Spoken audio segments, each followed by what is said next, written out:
If you listen to Elon Musk, very dangerous. Listen to other experts in the field.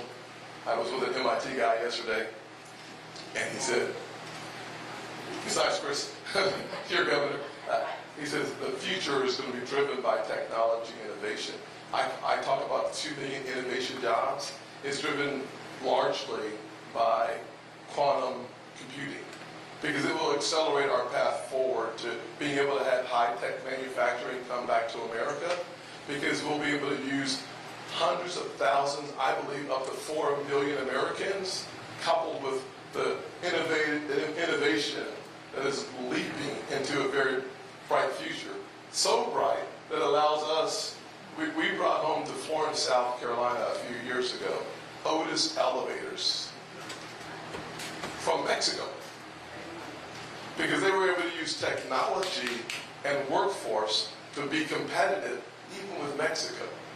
So if we keep moving in the direction of quantum computing, which is just another word for AI, we have an opportunity to reclaim a strong, powerful position as the world's leading economy for another 100 years. That's why it's so important for us to stand toe-to-toe with President Xi in China, because they are literally stealing our intellectual property and then using it against us. Yes, sir. Okay, we're getting close to the end. Yes, sir. First of all, I'd like to thank you for your work in supporting law enforcement. Absolutely. God bless you. You're the only one.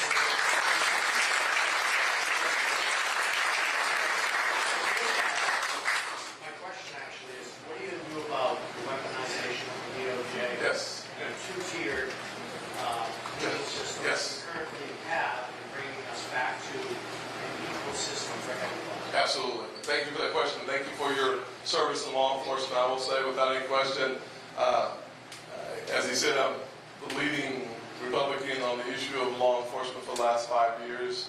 I've done lots of negotiations trying to figure out how to get things done, and unfortunately, the far left want to demonize police. They wanted to compromise your qualified immunity. I said, try to find the right word, next word, yes. I say good hit a no, which is another way of saying hell no. Yes, exactly.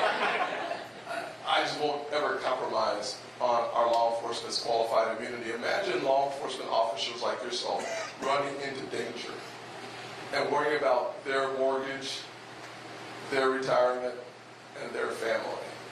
We owe them not only a debt of gratitude, but we owe them the liability coverage that they deserve. Period. I'll never compromise on that. Now,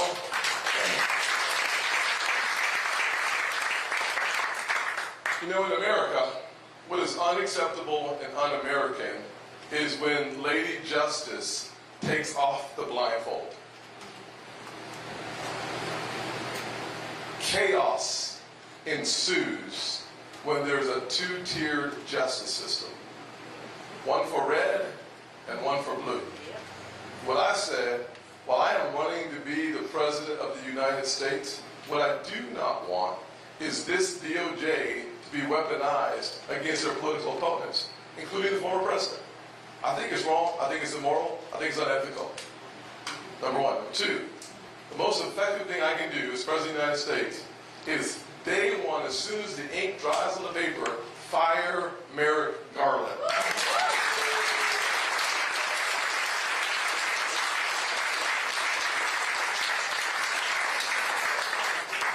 Send a love note to Christopher Wray as well. Doing that allows me to restore the confidence and the integrity in our Department of Justice. And I would fire, without any question, every single political appointee in all of the Department of Justice. They would all have to go out with the wave. Period. Because, I'll tell you, as a kid who grew up in the Deep South, and I will tell you, I understood two-tier justice when I was a young kid. Just did. Nothing irritates me as much as a two-tier justice system. I don't want this Department of Justice to be weaponized against Republicans, and I do not want it to be protecting Democrats. I want one system of justice that all Americans can have confidence in. We fought too long, too many wars for fairness as a nation. You cannot have law and order without a fair justice system. You will have chaos and death in the middle of the streets.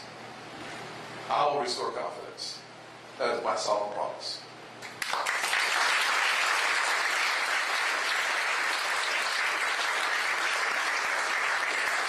I know I'm down to my last question. He said 2 questions ago. But I'm going to take these 2 over here, and we're going to... Thank you for coming to our wonderful panel. Yes, sir.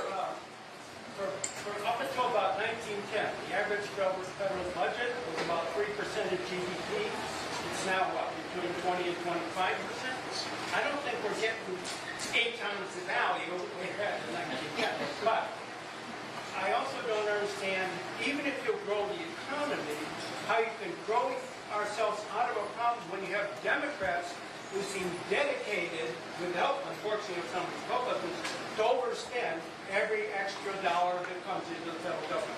So I understand how you solve our financial problem without hacking big parts of the federal government away. I understand, I just heard, I guess today, that there's 44 generals, 44 four-star generals.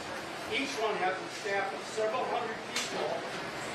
And I don't think we're comparatively any stronger than we were at the end of World War II, when we had 7 to win all of World War II and we're the most dominant power in the world. That's what we are. Yes, sir. So, you may have missed part of my answer, and I'll stay over here, shouldn't I? So, what I said was, you do have to grow your economy. If you don't grow your economy, nothing else works really well. The second thing I would say is you do have to cut spending. It's one of the reasons why I spent time on the balanced budget amendment, and we had a conversation about the different forms or versions of the balanced budget amendment that I have sponsored, so that we can get you some paper so that you can read through some of the balanced budget amendment proposals. If you don't cut spending, it doesn't work either. The last time we had a spending cut, I voted for in 2011 when we had a net reduction of spending by over $40 billion as a nation. The last time we've done it in a generation was in 2011, part of the Budget and Control Act of 2011. You absolutely have to control spending. That's why I mentioned and said I would support and frankly require us to go back to the pre-pandemic spending levels of 2019. 2019 would reduce our spending by $5 trillion over the next 10 years. If you don't do that, you're right, you can't get there. And I will, by the way, and this may be controversial in this room, and I apologize if it is, but it's just the truth. I think we need a stronger, more powerful military with more resources, not less resources. So, I will go through our federal spending. I started and ran businesses for 15 years before I went full-time in Congress in 2011. I think one of the failures of this government is something we would know in business and frankly common sense: zero-based budgeting. Today, if you got $100 last year, you ask for $110 this year, but you only get $108, that's considered a cut in Washington. That's ridiculous in America. And so one of the ways that we deal with that is going by to a zero-based budget, which basically says every single penny you got last year is completely irrelevant.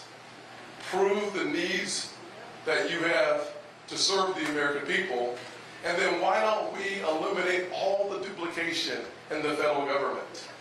There are dozens and dozens and dozens of programs doing the exact same thing. Why not move some of these agencies out of Washington, D.C. into the real world? And then why not eliminate unnecessary agencies and programs across the government, which would allow us to cut hundreds of billions of dollars, in addition to going back to the pre-pandemic levels of spending. So it's absolutely both. That's not one or the other. It's the conjunction we should be using is and, not or. So yes, sir, both, but not the military. I do believe that our military needs a single-minded focus, lethality. Today our military is being used for social experimentations. that leaves our men and women unfocused because the generals you're talking about, they're politicians and they're unfocused. And so what we need to do is, what we need to do is restore single-minded focus of war fighting and safety for our troops. That will likely require a stronger, healthier budget, but with a very strong focus on one priority. If we do that, I believe we will have the fiercest fighting machine on all of God's green earth.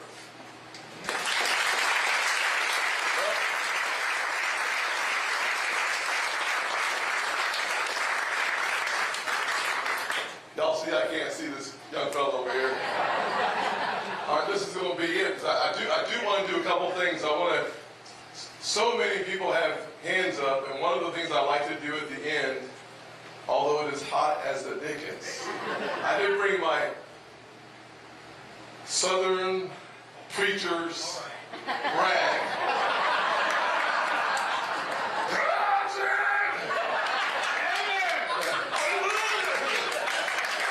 But I do want to go around and have a chance to at least look some of you all in the eyes as I can and just listen to you for 15 seconds, as many as I can. That's one of the reasons why we're going to stop after this question. It gives me a chance to meet the people who've waited patiently for a long time in the heat, waiting for me to get here. And I thank y'all for being early. Thank you for allowing us to start early. And I'll answer this question, and then I'll walk around for the next several minutes and meet as many people as I possibly can. Yes, ma'am. We all know that our military is sadly missing. We all know that President Biden has ordered us to do something like China. Yes, ma'am. How do we keep China out of our country? Yes. Great question. How do we keep China out of our country? There's two ways that we do that. And a part of the tools we have in the toolkit, ma'am, is something on the banking committee we call CFIUS. It's just an acronym.